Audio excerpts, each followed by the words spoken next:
A sad day for the island of Grand Turk yesterday, November 21st, as one of the first government schools, the Ona Glinton Primary School, was destroyed by massive flames. Grand Turk firefighters battled the intense fire Sunday that quickly spread block to block.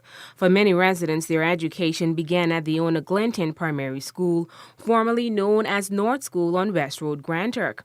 Their primary school, alma mater, gone by fire.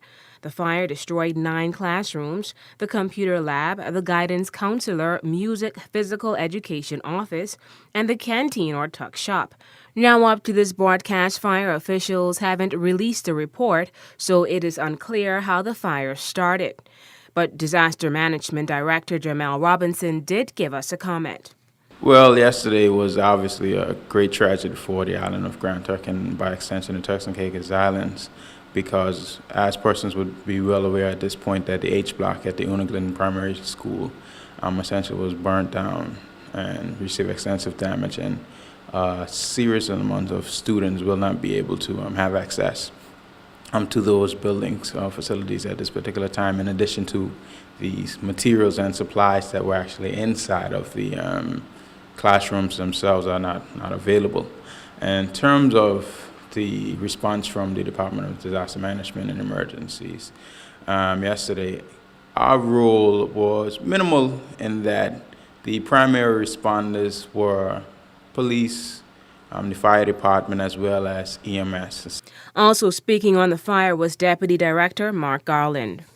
Yesterday, we not only lost one of the most historic buildings in this country, but we also lost one of our most prized centers of learning, a place which once provided opportunities for us to create intelligent, resourceful, and law-abiding citizens, a place which has contributed to my personal development, and I am sure to the development of some of you here.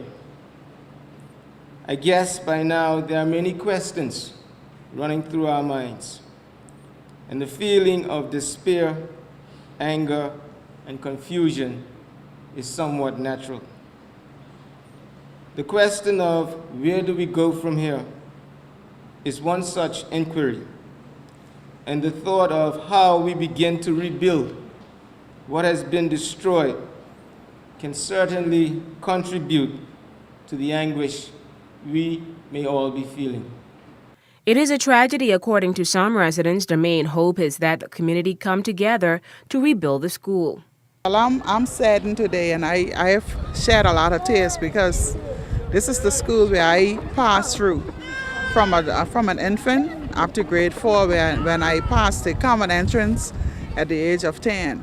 And my heart is very broken right now to see that Ona Glinton School is no longer here.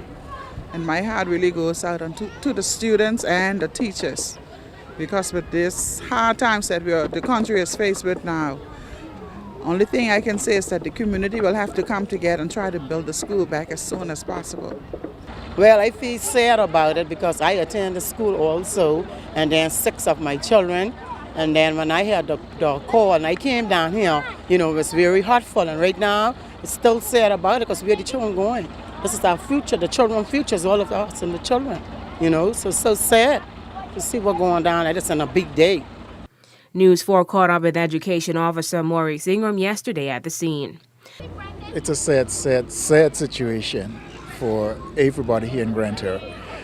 And as you know, in Grand Turk we have two primary schools. Because of the population of primary school students, this is going to be it's going to impact us very greatly, and now we have to look at where we're going to put the students for the next couple of weeks, at least until we regroup and see what we're going to do. But in the meantime, I think tomorrow they will probably sit out, and by Tuesday we would probably begin to work on strategies of where we're going to put them for the rest of the term and in the future. Of course, that is just my speculations of what will take place. The director and the permanent secretary and the other persons in the hierarchy will definitely be able to tell you more about that. And in a press release from the Ministry of Education, The destruction has displaced the entire school population. This has disrupted the continuation of school in the short term. In light of this, regular classes will not be held during the week commencing 22nd November.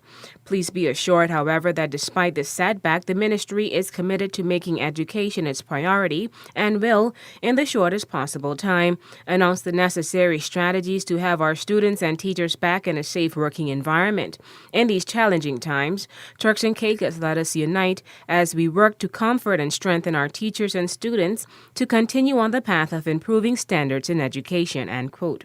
This November 22nd morning, the Department of Education held a strategic planning meeting and counseling sessions for the teachers.